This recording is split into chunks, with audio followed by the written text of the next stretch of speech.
Craig Chartier has been active in New England archaeology for over 20 years. After years of working for various cultural resource management companies and museums, Craig decided to follow his passion for 17th century archaeology and public education. So he started the Plymouth Archaeological Rediscovery Project in 2003. He serves as the director and principal archaeologist. PARP provides professional archaeological, educational, and research services for both public and private sectors throughout New England. Their mission is to educate the public about the past and to foster an appreciation on how archaeology can add to this understanding of our communal history.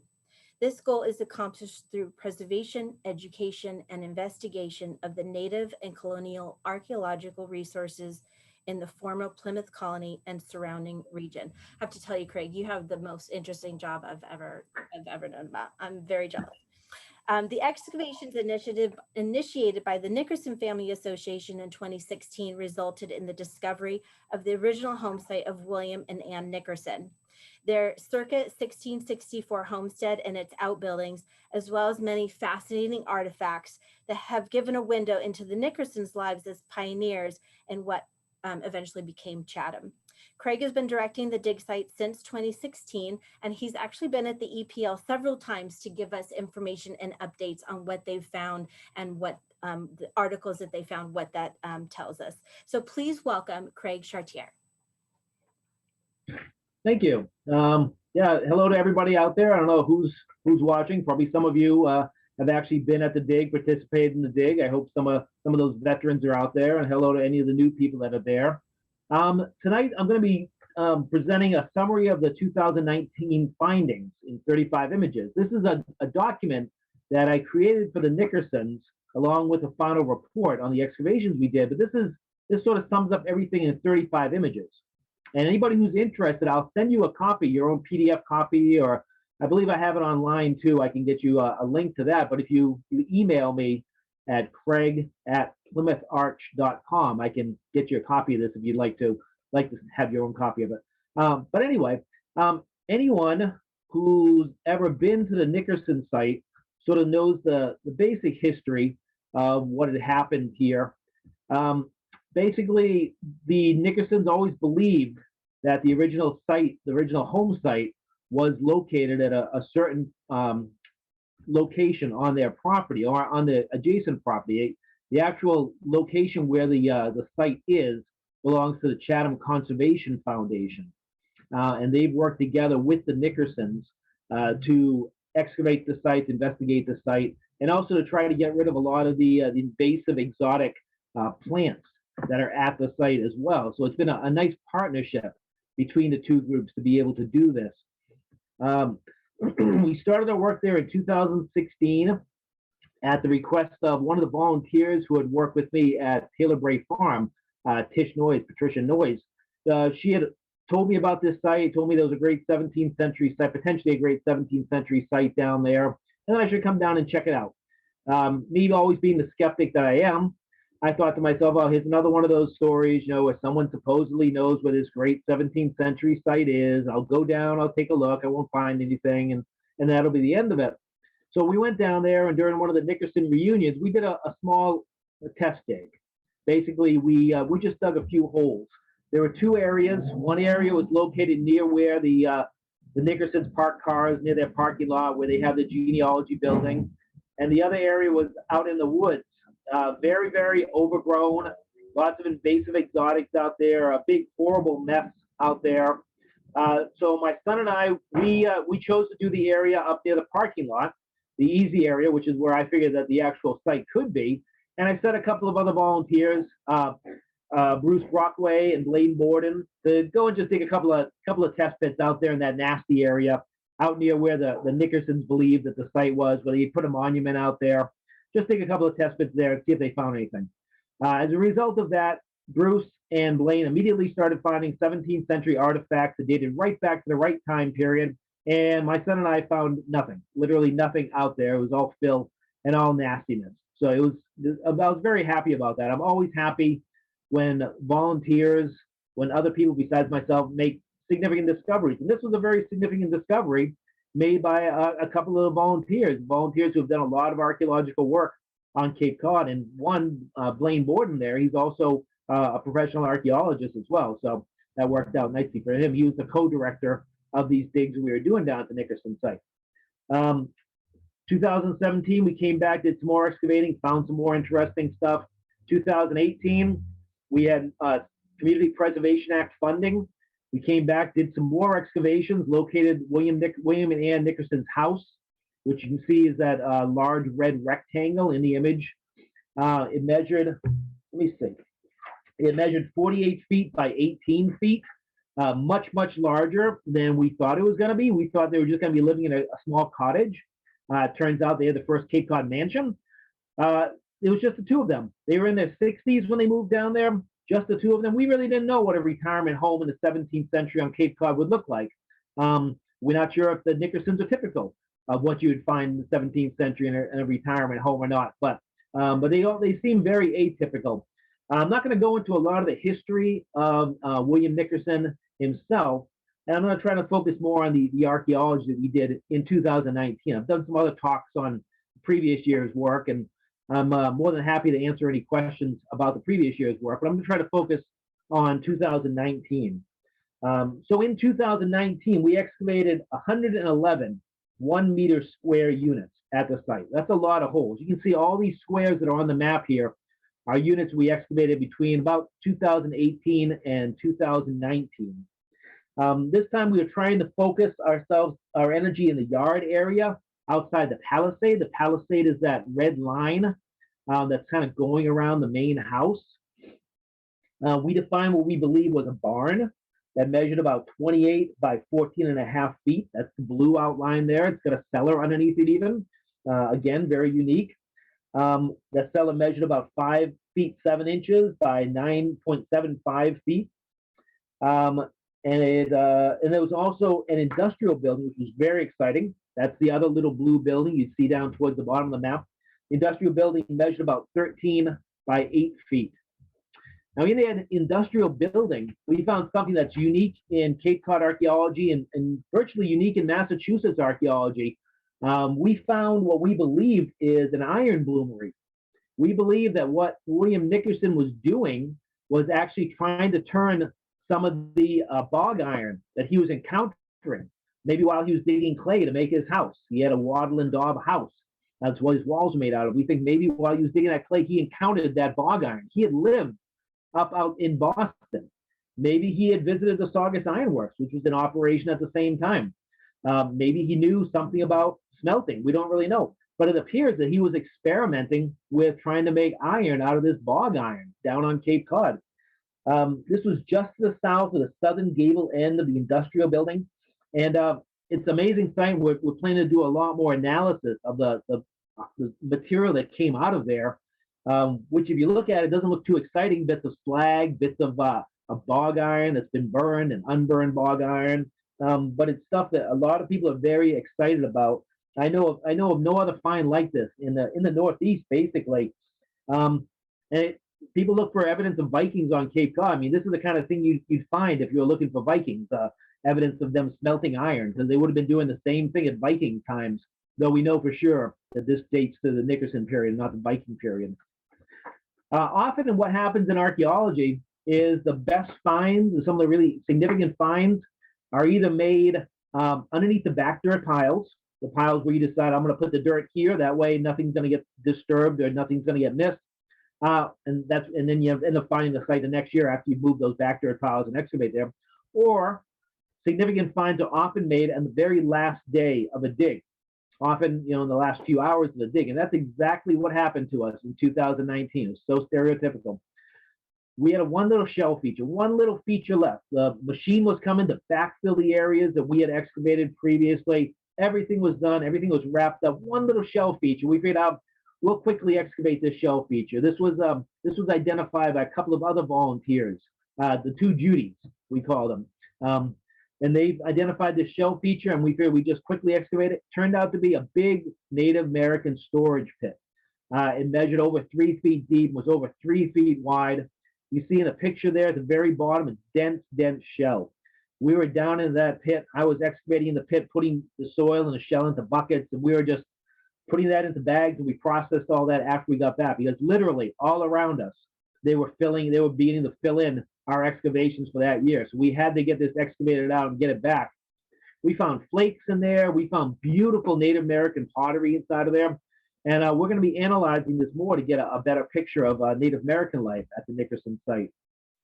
One of the artifacts, the Native American artifacts we found, because we found that Native Americans had been living at the site for at least 3,000 years prior to the Nickerson showing up. One of the Native American artifacts we found was a stone axe. And anyone who has ever done any research on Cape Cod archaeology knows that there's an archaeological site called the Coburn site down in Orleans. And the Coburn site is well known because of all the stone axes that were found at this site, Native American site dating back about 3,000 years ago. All the stone axes that were found at this site, and we found a stone axe very similar, a fragment of a stone axe very similar to the ones that were found there at the Coburn site. We believe this was just incorporated into the house. It may have been picked up as a curiosity by the Nickersons and kept around the house, and maybe even was used as part of a foundation or something like that, and eventually just made its way into the cellar hole and ended up in the cellar hole to be found by one of the volunteers. Another very interesting artifact, very rare artifact, is what you see on the left here. It's a brass arrowhead. It's an arrowhead either made by Native Americans or possibly even made by William Nickerson, who we believe was doing some brass working himself at the site. But it's made out of European brass, and it's been cut into the traditional shape of a contact period, a 17th century arrowhead, basically. You can see there's a stone arrowhead on the right-hand side. It looks virtually the same as that brass arrowhead.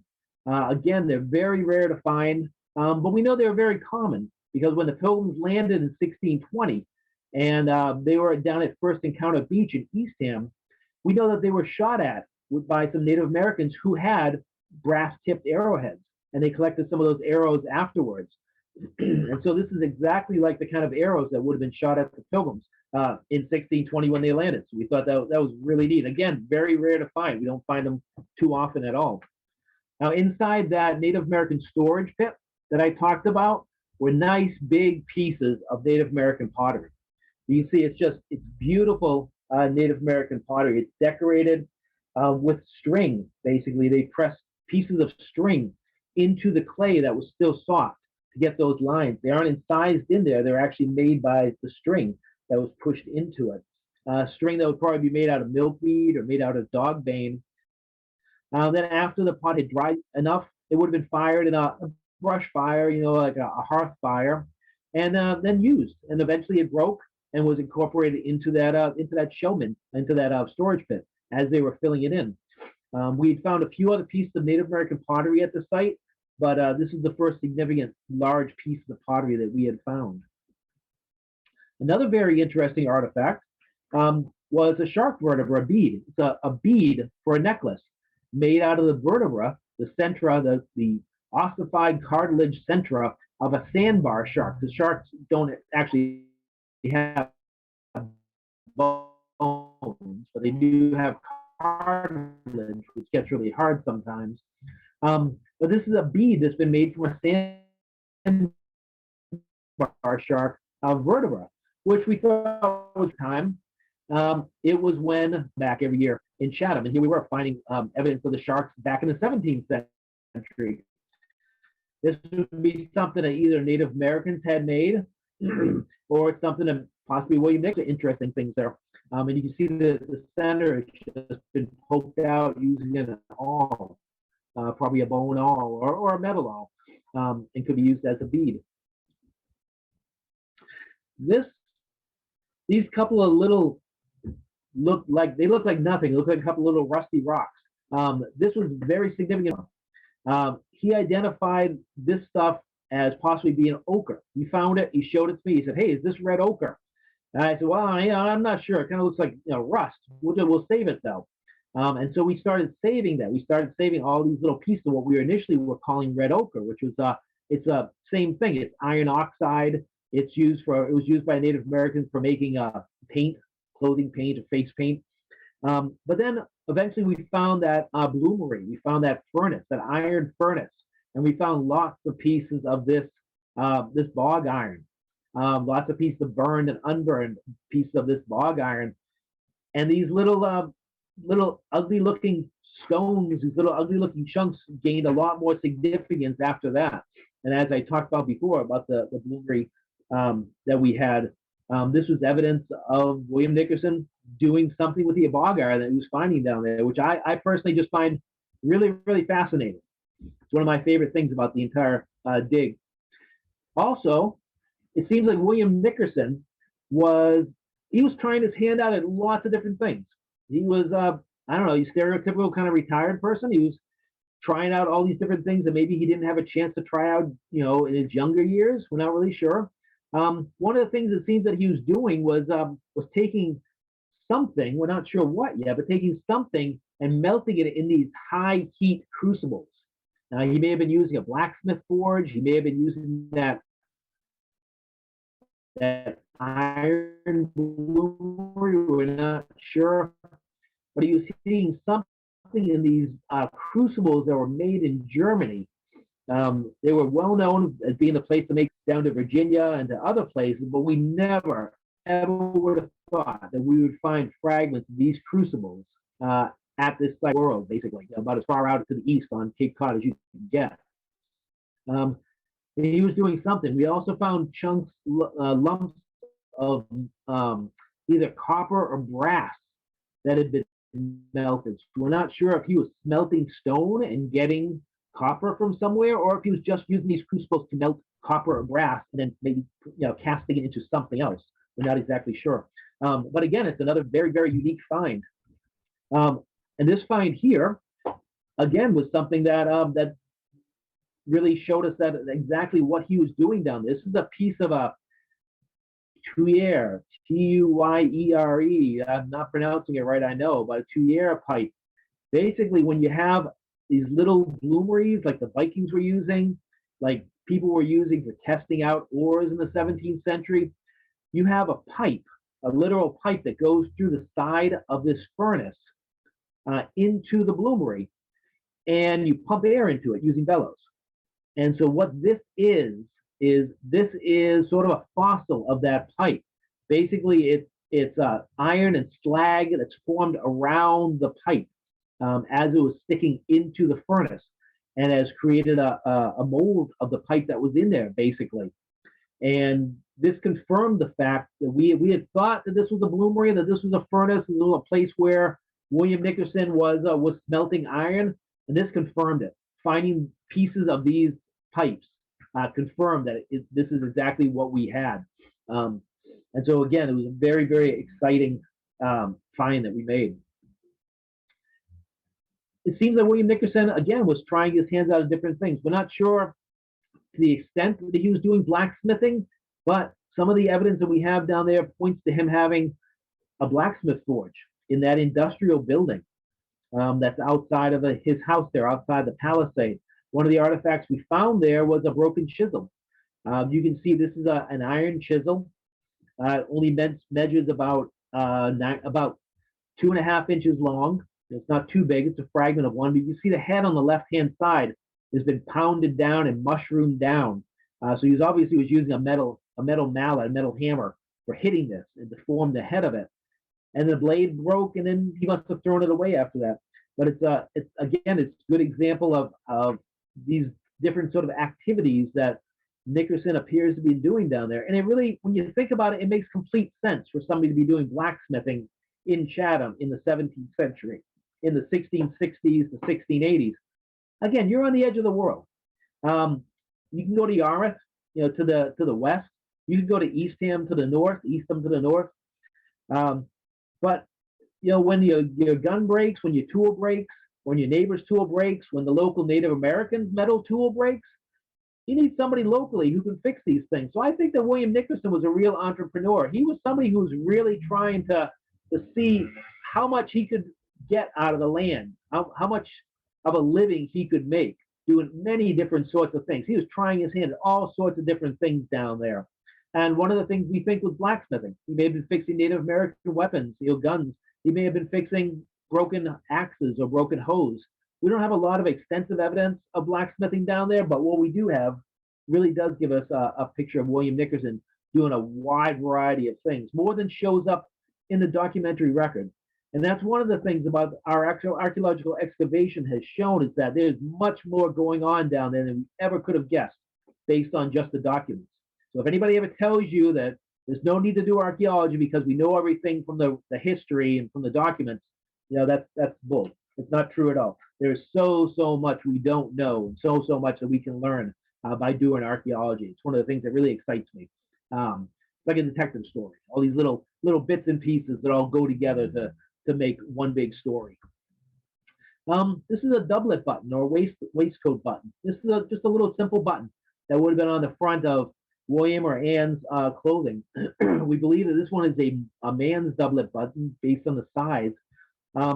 A doublet's a close-fitting jacket-like garment, popular before 1660, while a waistcoat is a longer and looser-fitting garment, popular after 1660.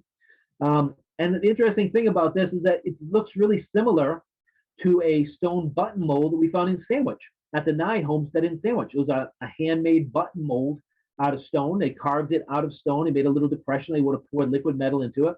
And it looks very, very similar to this, with a little dimple right in the middle there. So it's possible this was a common style at the time. It's possible that William Nickerson may have made that right down at the site. This artifact here, it's a bone awl.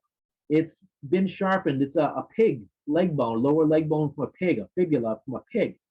That's been sharpened down, carved down with a metal knife into an awl. And this may have been used by Anne Nickerson for doing some of her sewing, maybe even for poking meat, for testing meat. It could have been used for picking up meat to put it into your mouth. There's many different uses for an awl back in the 17th century. But we definitely know that it was made with metal tools, and it was deposited into the 17th century historic trash. So it's not a Native American artifact that was there. And besides, it's made from a domestic pig bone. So we think it's an artifact that was used by the Nickersons, just something quick that was made on site for use, and when it broke, they got thrown away. When we found this, when Bruce Brockway found this, of course, we had to say that this was the key to the site, key to understanding the site. But it's a great key. It's a beautiful key. We're going to have it conserved this year. That's part of our ongoing work this year. No more digging this year, but conservation analysis, scientific analysis going on. We're going to get this key preserved and conserved, so we don't have to worry about it rusting away. It's a beautiful, large key that would have been used on a main door of a building. It's not the kind of key that would have been used on a chest or anything like that. It would have been a main door key. And as I said, you can go back and look. You can read through this later on and see exactly what I'm talking about here. But it was found within that cellar that was outside the palisade, which we think may have been a barn, may have been partially a barn, also may have been a trading post. We don't have any reason to believe it would not have been unlikely. It would not have been unlikely for William Nickerson to have been trading with the Native Americans. He could have had good access to goods in Boston, where his mother-in-law and father-in-law had lived, and he actually had a house up there. He actually lived up there for a little while he and his wife were taking care of them, and he probably maintained contacts there. Of course, he also had contacts in Yarmouth, and he could have been bringing in goods and trading them to the Native Americans down there. It could have been the farthest east trading post that was on Cape Cod. And this is a bridle bit, part of a bridle bit for a horse. I believe we also had fragments of horseshoes down here, but you can imagine being out here in the middle of the edge of the world. I keep saying that, the edge of the world, the middle of nowhere at the time. Having a horse might have been useful for getting you from one place to the other. Instead of riding in the back of a wagon drawn by oxen, you could have ridden on the back of a horse to wherever you needed to go. And so this is a small bit. They say it's smaller than a modern horse bit, meaning it may have been used by a pony, or that maybe they were just smaller horses back then. Often those were used to pull carriages and pull carts too. So, but again, you can kind of imagine William Nickerson riding on this horse and going, over to Yarmouth or going to other places. He got called into court by Plymouth a lot, so he may have used that horse bit to ride up to Plymouth, but more likely he probably would have taken a boat to get there. Cape Cod is well known for its codfish, hence the name. This is a cod hook that we found down at the site. It's a classic 17th century hook, no eye at the end of it. You see on the upper end, the not pointy end there. Did not have an eye. It was just wrapped around with wire. And that would be tied onto the string that you'd actually use for the fishing line. This would be a common item for trade to Native Americans, and also a common item to trade to your neighbors, and also to use for yourself for going out and catching codfish or even the sharks that we found at the site. Again, middle of nowhere, but you got some beautiful ceramics and beautiful glass. The piece on the left is what we actually found. It's a raspberry print that came from the kind of vessel that you see on the right, which is a Romer glass, a Venetian or Dutch Romer glass. Beautiful, dainty little glass that had these decorative little prints on it, perhaps to make it easier to grip. We're not really sure exactly why, but a beautiful, beautiful little piece that would have been, used in William Nickerson's house out here again, like in the middle of nowhere, but with all these niceties. So you can imagine it must not have been a crude little house. It must have been a pretty fine house. A book latch. This is the only piece of a book latch that we found at the site. These are often found on archaeological sites for members of the upper class. These are actual, excuse me, latches that are used to hold books closed, because if you didn't, in the period, the books were made out of vellum, and the pages would curl and the books would expand from the moisture. And so this helps keep the book closed and keeps it tight and keeps it shaped. You see the latches on the left-hand side. On the right is a 17th century picture, and I've actually taken that latch and I've incorporated it into the picture to show you how the latch would look when it was on the book itself. You could have pairs of latches, or you could just have one individual latch on a book. But it shows, again, out in the middle of nowhere, he had books, and he was a literate person, and we think that he was probably a member of the upper class. Again, it's not something we really see in the historical documents, but something that we can see from the archaeological record. Little bead, a little hand-wound bead. It's not something that was made on site. It would have been something that would have come probably from England, but it just shows something that probably Anne Nickerson would have had. This is probably not a trade item, not something that was traded to Native Americans, but it may have been something that Anne would have had herself, that she may have used for lace making. Often the lace bobbins that they had at the period would have these elaborate strings of beads at the end of them. Well, they would also use them on decorations, on bags, and that sort of thing.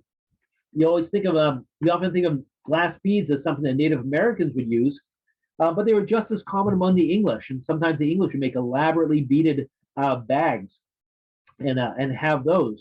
And so when we find beads on archaeological sites, you have to consider the fact that it might not be something that was traded to Native Americans. It might just be something that that they kept around the house themselves, just because it looked beautiful. This little piece of glass was very interesting. You can see the total circumference of what the piece would have looked like in the drawing that's there. This is a little piece of a burning glass, the lens of a burning glass. And this would have been used to start fires. This was a common item that was traded to Native Americans.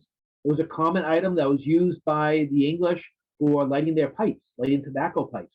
Instead of going in and getting a cinder from the fire, getting a coal from the fire and using that to light your pipe, you could use a burning lens and just focus the sunlight right into your pipe and light your tobacco that way. And as you'll see, William Nickerson liked his tobacco, it appears. He had a whole collection of tobacco pipes at the site.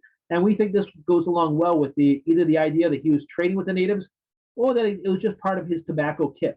There was a site up in Kingston, Massachusetts, the Joseph Howland site, that had numerous burning lenses present at the site. Originally, the archaeologists thought maybe they were glasses, they were lenses from glasses, then they thought maybe telescope lenses. But based on other ones that have been found elsewhere, we can be pretty sure that they were burning glass lenses now. This glass, this is another drinking glass. This one's been melted. This was found down near that bloomery. Somehow it appears this glass ended up in the fire. We don't know if William Nickerson was trying to remelt the glass, to try his hand at glass blowing, or if it just broke and he threw it into the fire on a whim. We don't really know. But again, it was another fine, probably a wine glass that was at the site. So it shows that even on this remote site there, they were still maintaining their higher status and drinking wine and having fine glassware at the site. We had some really, really nice ceramics that were found at the site that came from many different places in Europe, as well as probably some locally made pieces as well. This little piece here is what's called tin glazed. It's a kind of ceramic that some people call Delft. That's another name for it, the Delftware. It's a ceramic that has a soft body, and then it has this tin glaze, a glaze that actually has tin in it, that sort of sits right on top of that body. It doesn't adhere to it too well, so it doesn't really make a durable ceramic vessel, but you can get some really nice colors out of it. You can see this yellow and blue has stayed nice and vibrant after hundreds of years in the ground. And you can imagine what the whole bowl or the whole charge or the whole dish would have looked like based on this one. We think this one was probably made in London in the 17th century. These were often used as status pieces, as show pieces. You might not necessarily use them on your table every day, but you'd have a nice cupboard. And maybe you'd have some of these pieces sitting there on the shelves of the cupboard. They'd be pretty. They'd add a little bit of elegance. And, it'd be something that not everyone would have. This little piece here, little iron piece here, sometimes we don't know what things are when we find them out in the field. And it's not until we get them back to the lab and wash them and start looking at them closely, we figure out what they actually are. This piece here, which you see on the left, is part of an iron mouth harp. These were also called jaw harps. And on the right is a mirror image of that same piece to give you an idea of what the entire piece would have looked like. You can go on YouTube and you can listen to people playing mouth harps nowadays, and it probably would have sounded very similar to what it would have back in the 17th century. Again, this may have been a piece that William Nickerson had because he liked sitting around and twanging the jaw harp in the evenings, or it was a common item for trade among the Native Americans. So while we don't have a lot of items that are commonly traded to Native Americans at the site, we do have a good variety of the typical kind of items that were traded to them. So again, it's another hint that possibly some trading was going on. These two little fragments were from a couple of from one little Dutch porringer. A porringer is a small, shallow little dish. You can see the fragment on the left has a little spout on it for pouring. These would be small dishes that could hold things like porridges and those kind of foods. And we found these fragments in the cellar hole of the outbuilding, of the trade building, of the trading house, the barn, whatever you'd like to call it. And generally, we found that the artifacts that were in that barn were earlier than the ones we were finding inside the house, like around the hearth inside the house. And so we think maybe the building out there was demolished and filled in with trash, the cellar hole filled in with trash during the lifetime of William Nickerson. And that later on, the house itself, eventually was either removed from the site or collapsed. But again, it's another example of some of these foreign ceramics that we have at the site. Another good example of that is this comb slipware, which again is pretty unique. I haven't seen much of it in all my travels in New England and down south, down in Virginia. It may be a local variety of comb slipware, but more likely it was made in the Staffordshire region in England. And it's this comb slipware plate. And this is an example of when we first find things, we might believe it's one thing, but then it turns out to be something else. At first, I identified this as possibly being Italian marbleized slipware, which is early stuff and very high class stuff. But after doing some more research and looking at more pieces that we found out there, it looks like more likely it's like an early Staffordshire slipware. This is another piece of Staffordshire slipware. This is a mug. And you can see Staffordshire slipware is very characteristic of having those combed lines. Sort of like this, very big combs on this one, small combs on that one there.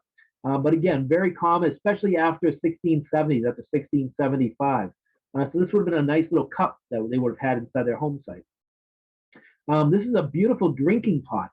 What's special about this one to me is that when I worked at Plymouth Plantation, one of my possessions that I always had was this drinking pot that had a handle broken off. The handle had broken off through some mishap that had happened, but I didn't get rid of the drinking pot. I kept it. I always used it. I always had that drinking pot with me. And it looked just like this. It had a rim shape that was just like this. So what you're looking at is the top rim up to the top of the picture. And then there was sort of a little cordon going around the rim, and then it goes down to a neck, and that goes out to a bulbous body. And these things are maybe 8 inches higher. So, but I could just imagine William Nickerson sitting there drinking his beer out of this drinking pot. But like I said, a classic kind of thing you'd be drinking back in the 17th century. Another ceramic that we had was this sgraffito.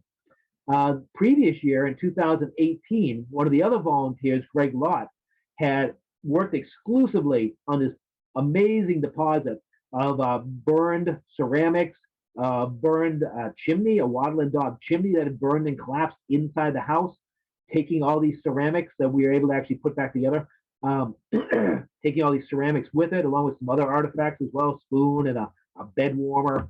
And this is a fragment of that same kind of sgraffito ceramics. Again, it's another example of a ware that came from England, the North Devon region of England, that was brought over to the New World and kept there. So just because they were over here in the New World didn't mean they didn't have access to the ceramics that were popular over in England at the time. More examples of beautiful ceramics from the site. This is German Westerwald. These are 3 different German Westerwald vessels that we recovered from the site, fragments of 3 different vessels. These would have been either mugs, excuse me, or jugs or pitchers, and they would have had these decorative elements. You can see the one on the left-hand side, the element is incising. They incised lines into the pottery and then glazed it. The other 2 have little appliques on them. The one on the far right is sort of a floral applique, and the one in the center is I don't know what you want to call that. It looks kind of like a dandelion puff to me, a dandelion puff applique that's on it. But they would have covered the whole body of the ware. And you can look these up online if you look up Westerwald jugs, 17th century Westerwald jugs with rosettes or something like that on Google. You can come up with some neat examples of complete piece of what these would have looked like. Again, very fine examples, not particularly expensive. They look kind of expensive, but they weren't particularly expensive. But it would have been something that was pretty fine that would have decorated the Nickerson's table. This trailed slipware could be a product of Holland. We're not sure exactly. Some other sources say that it could be English, but it's not really something we found in New England previously. It seems like a lot of the sites that we had previously worked on in New England here, or maybe lower class sites that didn't have as much of a diversity of ceramics. There's only a handful of them really that have such a diversity of material from it as the Nickerson site does. And again, a lot of things that we see and we kind of have to do a lot more research to find out exactly what that is or what it could be, because we just haven't seen it as often in New England as they do down south. Down in Virginia, they always have this kind of stuff, but up here in New England, we don't usually get as much of it as they have down there. So again, it's been another thing that's made this site really special. Because for me as an archaeologist, I've always loved learning, and this site has really continually given me the chance to learn more about the 17th century, made me dig more about iron bloomeries and about ceramics and so many different things. This is an interesting piece, or a couple of pieces. On the left-hand side is a tobacco pipe. It's the stem end, the part that goes into your mouth.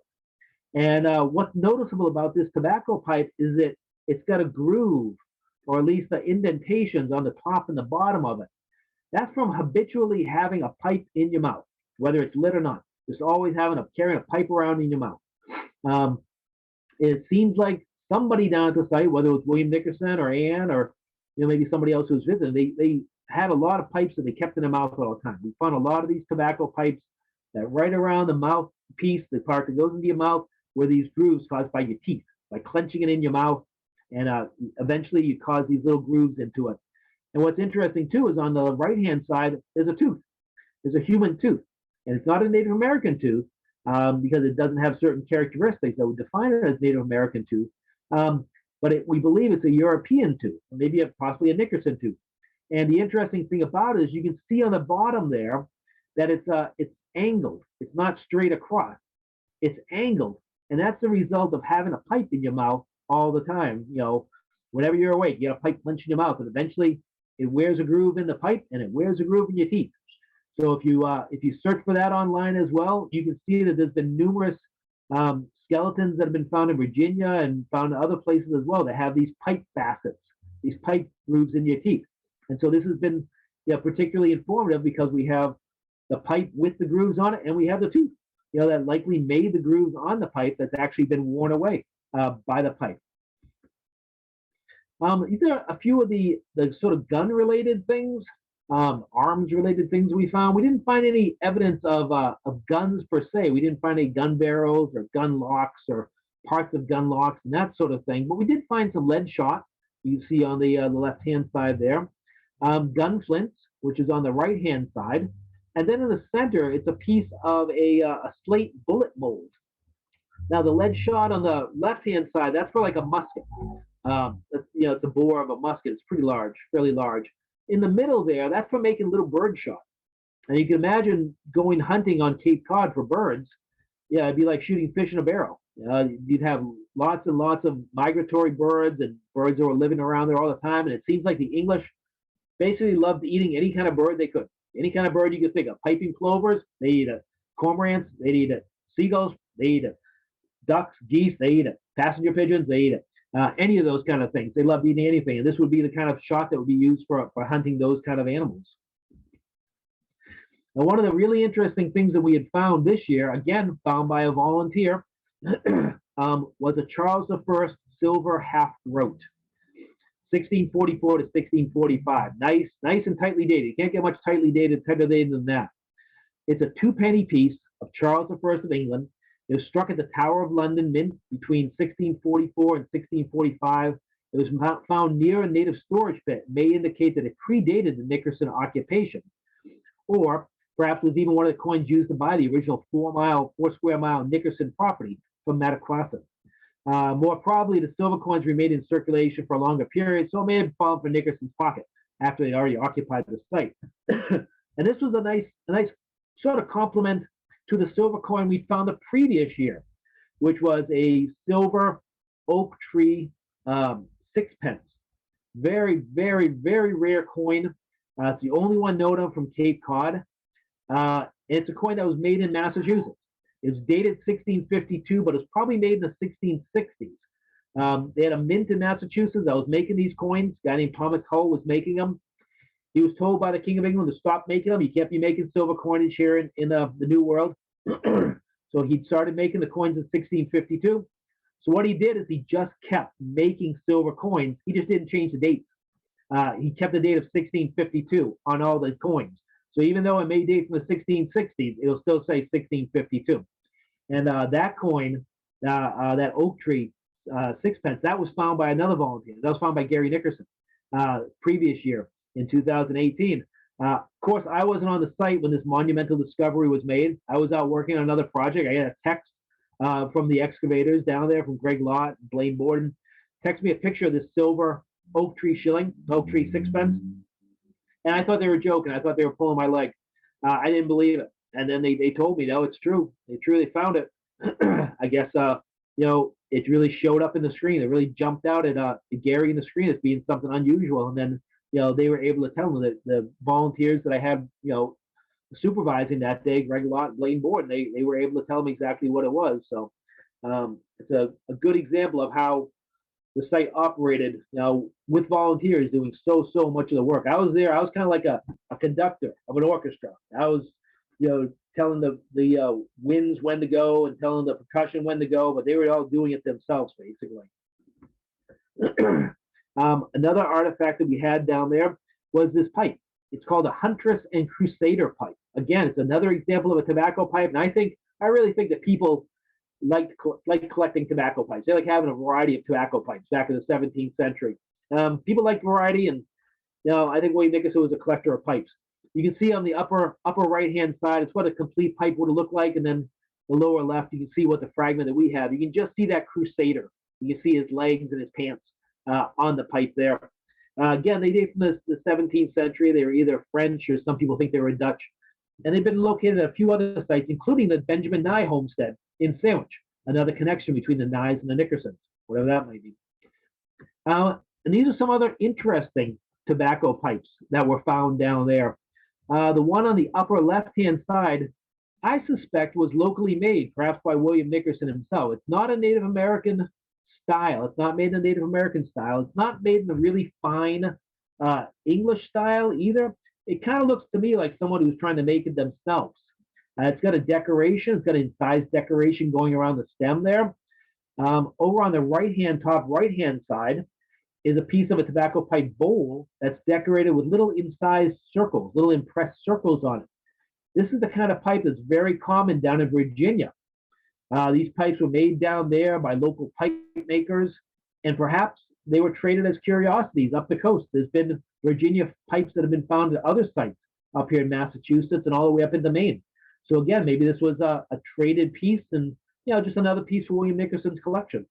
And then down in the bottom center there is a red clay tobacco pipe, which was not this artifact per se, but this kind of artifact was the kind of artifact that told us we were at the William Nickerson site, told us that we had to be there because these red clay tobacco pipes were only made for a certain time period in the late 17th century, like the 1660s, the 1680s, the 1670s, the 1680s. We think they were made like up in Boston by a pipe maker up in Boston. We don't know who it is yet, but a pipe maker in Boston, and they were made to supply local people with these pipes made with local clay. In this case here, it appears that the stem is broken. The bowl had broken off from the stem, and there was pewter wrapped around the stem on the left-hand side there. Maybe a pewter repair, trying to reattach the bowl to the stem. Maybe this is a favorite pipe, and they were trying to repair it. Maybe it's also possible that it could have had a complete pewter bowl that had been made, that somebody had made and attached onto this pipe. So again, it might have been another curiosity, or maybe a favorite pipe, though it does not have the teeth marks around the stem part there. So maybe it's something more you smoke on special occasions. Who knows? So that's the William Nickerson site. That's our 2019 excavations of the William Nickerson site. What we're doing this year is we're not excavating. We're hoping to get. We haven't had it finally approved, but we're very hopeful we're going to get community preservation funding. The people of Chatham, whether they know it or not, have been paying for the Nickerson Dig since 2018, 2019, and hopefully in 2021 we'll pay the last bit of it. But they've been paying to learn about their own past, to learn about their heritage, learn about the founding European and the Native Americans who were living in Chatham in the 17th century. And so this year, we're hoping to get funding to be able to do a number of different things. One of the things we want to do is send out samples for radiocarbon dating. We want to radiocarbon date that Native American storage pit. We want to see if maybe it dates right at the same time period as William Nickerson was there. Maybe it's right before he moved onto the property. We also had a Native American shell bin, a large Native American shell bin that was at the site that the Nickersons had dug into to level off their property, which resulted in thousands and thousands and thousands of fragments of shell all over the site. But they dug into it and they left part of it intact. And so as a result, we still have samples of that we can send out for radiocarbon dating as well. Another thing we want to do is get some conservation done on some of the artifacts. We had a shoe knife, a knife that was used for making shoes. Very specific artifact, only one that's known of in New England, made out of iron, and that needs to be conserved as well. And so we're going to be having that conserved. And then there's a few other like brass artifacts we want to get conserved. And so all these things go on to survive out of the ground. Because a lot of times when these things come out of the ground, they'll start degrading. So we want to make sure that they will survive out of the ground. And we also want to be able to put them onto exhibit so that people will be able to see them either at the Nickerson house or at some other exhibit that the Chatham Conservation Foundation and the Nickersons co-sponsor somewhere else, maybe the Atwood House or something in Chatham. That's another thing we want to do. And then we also want to get some analysis of the clay, of the pipes, to be able to look at and see whether it's made out of local clay or if it's made from clay that perhaps came from somewhere else.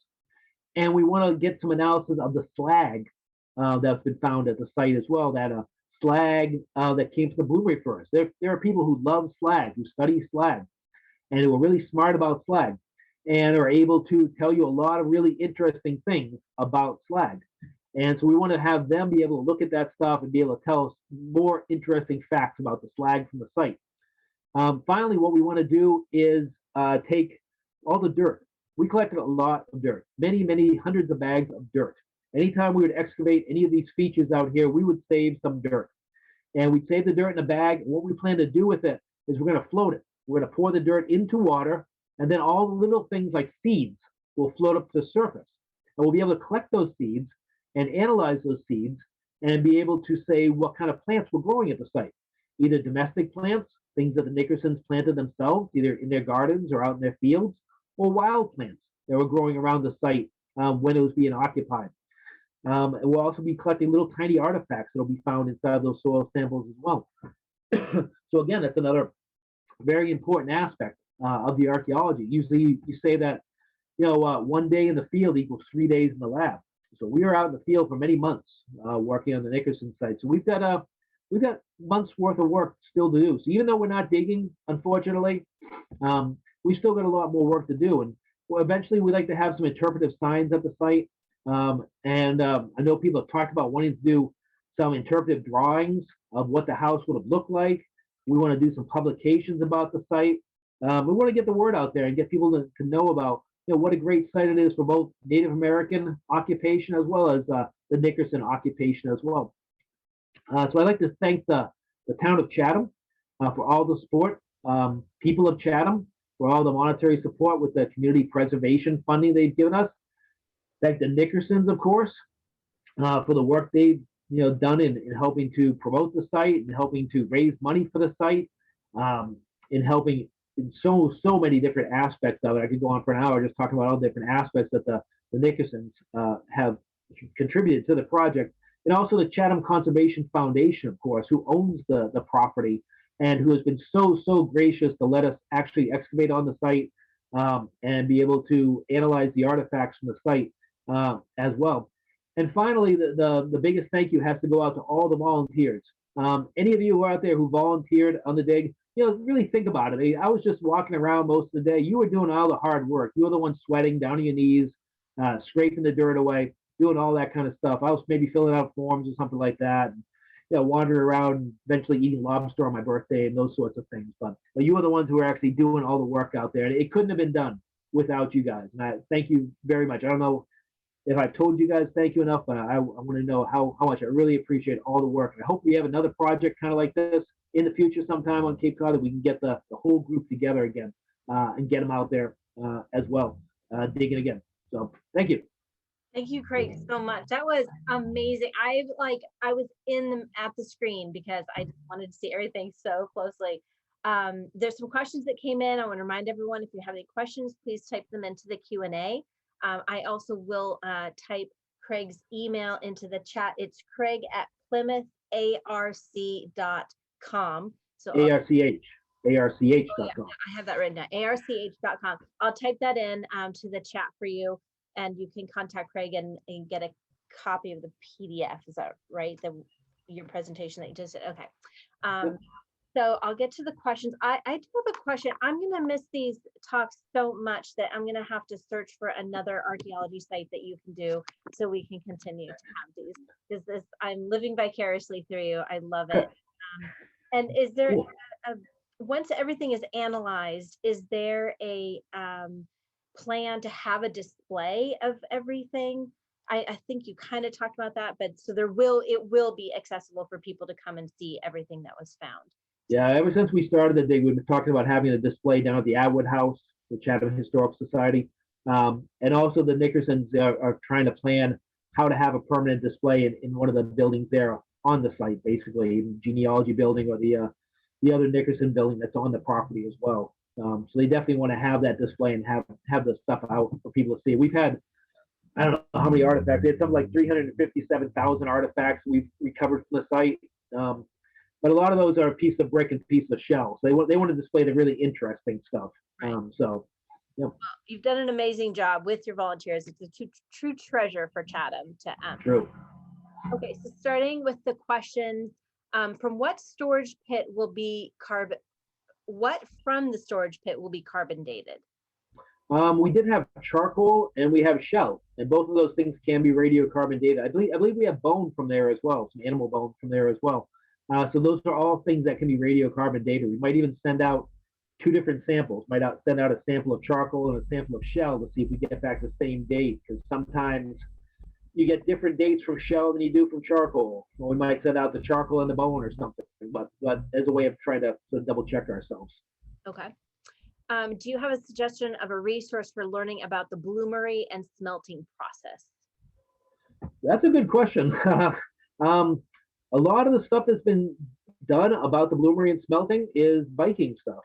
If you search online for Viking bloomery, there's some good YouTube videos that are out there. Anybody can contact me and I can put them in touch with some good YouTube videos that I've found out there about this very primitive. It's very primitive, very simple smelting.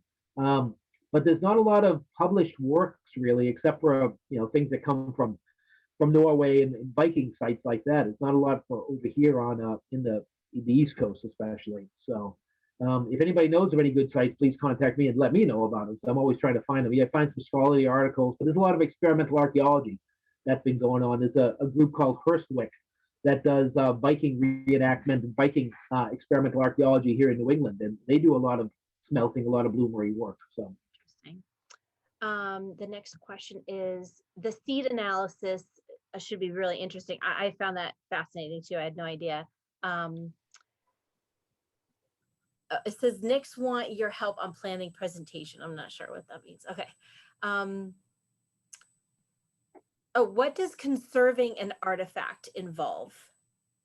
It involves cleaning it, getting off all the loose bits of dirt and bits of rust that are on, let's say, an iron artifact, and getting it to the point that it's stabilized. Because right now, when it was in the ground, it was at a certain moisture content, and the artifacts get to a point where it's sort of an equilibrium between the artifacts and the ground. And when you take them out of the soil, they'll start decomposing.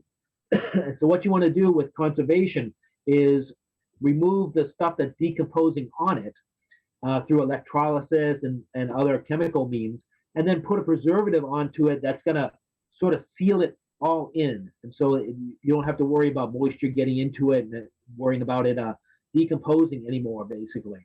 And so it's going to involve cleaning it first and then preserving it, sealing it in place.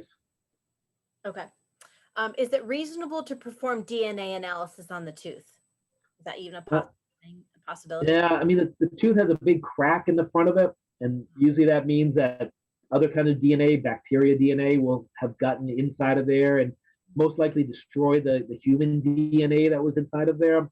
A lot of times, if they find a human molar, or like a bone, like a finger bone, something that's encapsulated, basically, that has less of a chance for other kinds of DNA to get in there, they might be able to do DNA analysis with that. But I think with that tooth that we have there, it's probably a really, really, really long shot to be able to do any DNA analysis on it. I mean, it's a possibility. I mean, if the Chatham Conservation Foundation and the Nickersons wanted to try that, I'm sure they could try it, but I'm not sure if you'd actually get any good results out of it. So.